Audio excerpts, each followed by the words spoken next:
आपकी वसादत से मैं करगिल के आवाम का शुक्रिया करना चाहता हूँ। जिस तरह उन्होंने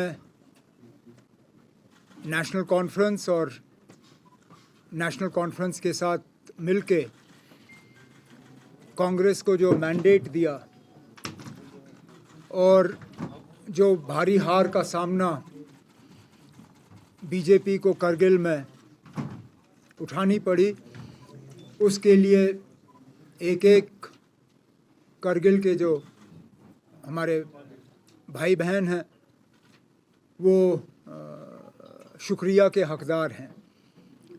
उसके साथ साथ अपने तंजीम के साथियों को मैं मुबारकबाद पेश करना चाहूँगा। ये कामयाबी न मेरी है, न नासिर की है, न यहाँ पे श्रीनगर में हम में से किसी की। ये कामयाबी करगिल में मेरे तंजीम के जो साथी हैं, एडिशनल जनरल सेक्रेटरी कमर अली आखून साहब से लेके डिस्ट्रिक्ट प्रेसिडेंट हाजी हनीफा जान साहब, आउटगोइंग सीईसी करगिल फ़िरोज़ खान साहब और उनके साथ तमाम जो हमारी टीम है, दिन रात उन्होंने मेहनत की और हमारी जो 12 सीटें हैं ये उनकी कामयाबी का नतीजा है। मैं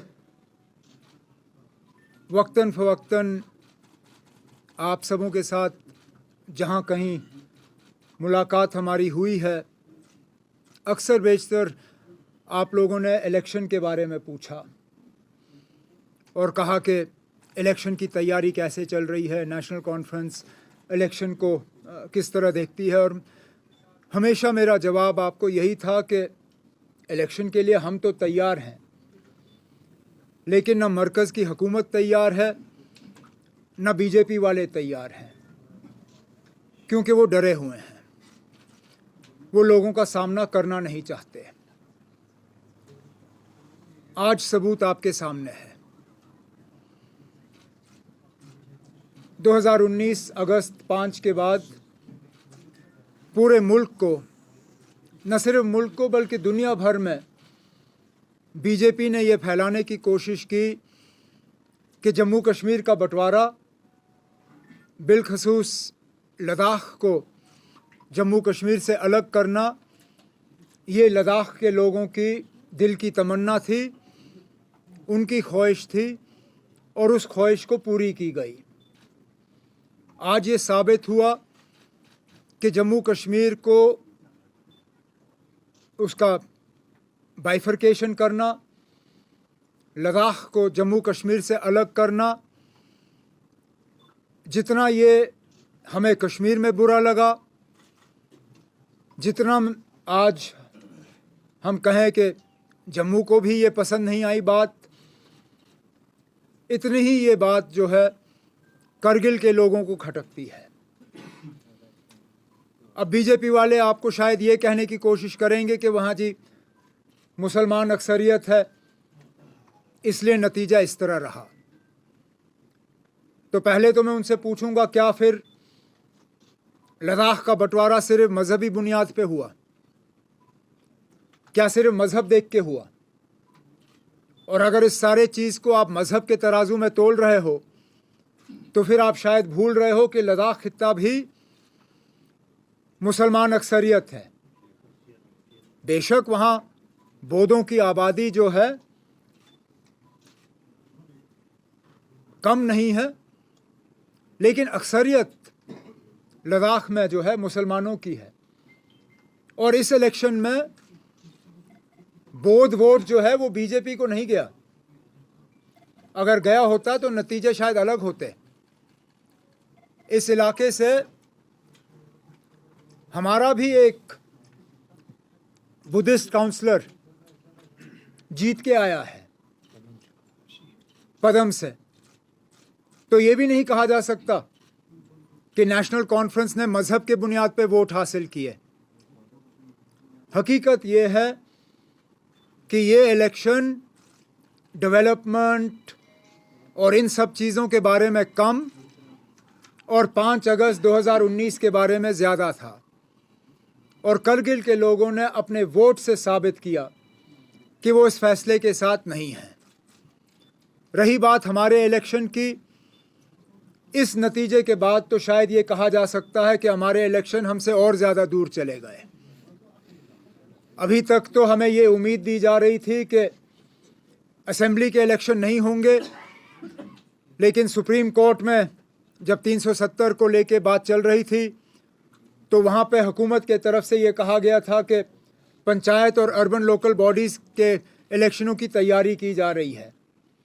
लेकिन पिछले दिनों दिल्ली में होम मिनिस्टर साहब की मीटिंग के बाद जो रिपोर्ट्स देखने को मिल रही हैं, उनके मुताबिक लगता है कि अब ना पंचायत इलेक्शन करने की इनको हिम्मत है, ना बल्दियाती इलेक्शन करने की इनको हिम्मत है। शायद इनका बस चलता तो ये यहाँ पे ये पार्लियामेंट का इलेक्शन भी नहीं कराते, लेकिन पार्लियामेंट इलेक्शन इनकी मजबूरी बन गई है। मुझे बीजेपी से इसका ज़्यादा गिला है नहीं, सियासी पार्टी हैं, हर चीज़ में अपना फ़ायदा और नुकसान देखेंगे। अगर मुझे गिला किसी से है तो वो इलेक्शन कमीशन से है। आज भी बड़े अफसोस से कहना पड़ता है कि जब चीफ इलेक्शन कमिश्नर से जम्मू कश्मीर के इलेक्शन के बारे में सवाल किया गया अभी सुबह के प्रेस कॉन्फ्रेंस में, तो उनका जवाब ये था कि जम्मू कश्मीर के इलेक्शन के बारे में फ़ैसला तमाम हालात को देख के लिया जाएगा, आफ्टर कंसिडरिंग ऑल फैक्टर्स। मैं उनसे पूछना चाहता हूँ, व्हाट आर द फैक्टर्स? क्योंकि हमें जो लगता है there is only one factor, that is fear factor. वो बीजेपी को जो फियर फैक्टर है, बीजेपी वाले इससे पहले राजभवन के पीछे छुपते थे, अब चीफ इलेक्शन कमिश्नर के पीछे भी छुपना शुरू कर गए हैं।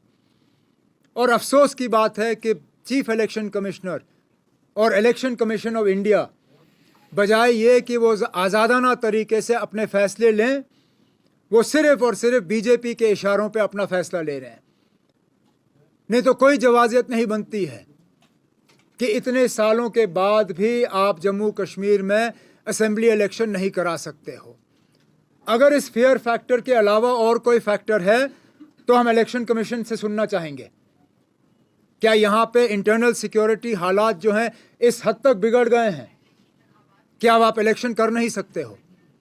अगर बिगड़ गए हैं तो बताइए, क्योंकि अभी तक तो पूरी दुनिया को ये बताया गया था कि जम्मू कश्मीर में 5 अगस्त 2019 के बाद हालात में बहुत ज़्यादा बेहतरी आई है। यहाँ करोड़ से ज़्यादा टूरिस्ट आ रहे हैं, पता नहीं कितने कितने नंबर यहाँ दिए जा रहे हैं। अगर ये सब सच है तो फिर हमें बताइए ना, क्या फैक्टर है? आप किन फैक्टरों को कंसिडर कर रहे हैं? क्योंकि आप बार बार ये जो है राजभवन या इलेक्शन कमीशन के पीछे छुप के लोगों को अपने हक से महरूम नहीं रख सकते। लोगों का हक है अपनी हुकूमत का फैसला करना। क्या हमें उतना हक नहीं है जितना मध्य प्रदेश, छत्तीसगढ़, राजस्थान, तेलंगाना और मिज़ोरम को है? अगर वहाँ पे आज वक्त के मुताबिक इलेक्शन का ऐलान हो सकता है तो जम्मू कश्मीर में क्यों नहीं? जम्मू कश्मीर के आवाम के तरफ से आज ये मेरा सीधा सीधा सवाल chief election commissioner of India से है। मेहरबानी करके जम्मू कश्मीर के लोग आपसे सुनना चाहेंगे, what are the factors that are responsible for denying the people of Jammu and Kashmir their democratic right to a government? Because I need only remind you of your own words a few months ago, जहाँ पे इसी तरह एक सवाल के जवाब में आपने कहा था, yes, we recognize there is a vacuum and that vacuum needs to be filled. उस वैक्यूम को भरने के लिए अब कौन से फैक्टर आपको नज़र आ रहे हैं कि आप इलेक्शन नहीं करा सकते हो? हमें बता दीजिए। मैं शुरू में इतना ही कहना चाहता था, इसके बाद जो भी आपके सवाल हैं मैं कोशिश करूंगा उनका जवाब देने की। बताइए ना, पहली बात तो ये कि मुझे नहीं मालूम अगर आपने देखा होगा, लेकिन मैंने ज़रूर ये देखा है कि गवर्नर साहब को 80 का नंबर है उससे बड़ा शौक़ है। हर चीज़ में 80। मैं आपके साथ वो स्टेटमेंट्स और ट्वीट शेयर कर सकता हूँ जिसमें 80,000 करोड़, 80% आबादी, 80 और क्या क्या था इसमें, मुझे वो ढूंढ के निकालना पड़ेगा। हाँ, इन्वेस्टमेंट, हर चीज़ में उनको कहीं ना कहीं 80 का नंबर नज़र आता है। मेरी समझ में नहीं आता, जहाँ वो अपने पॉपुलैरिटी पे नंबर दे रहे थे तो 20% का कंसेशन क्यों, किस लिए? ना वो 100% सीधा कह देते, क्योंकि ये सर्वे किसी ने देखा नहीं। सर्वे कहाँ हुआ? आप लोग ज़मीन से जुड़े हुए लोग हैं, आप लोगों के जो स्ट्रिंगर्स हैं, हर गांव में कहीं ना कहीं आपका स्ट्रिंगर मौजूद है।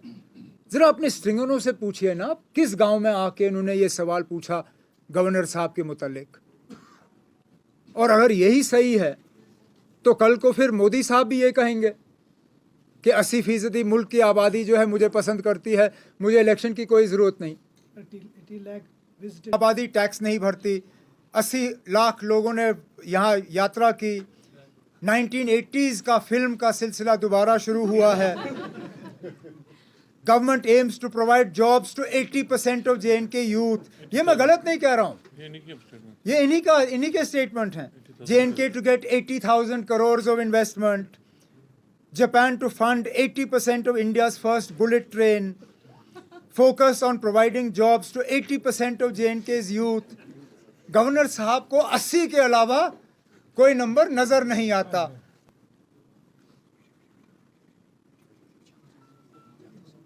We are seeing deaths on both sides.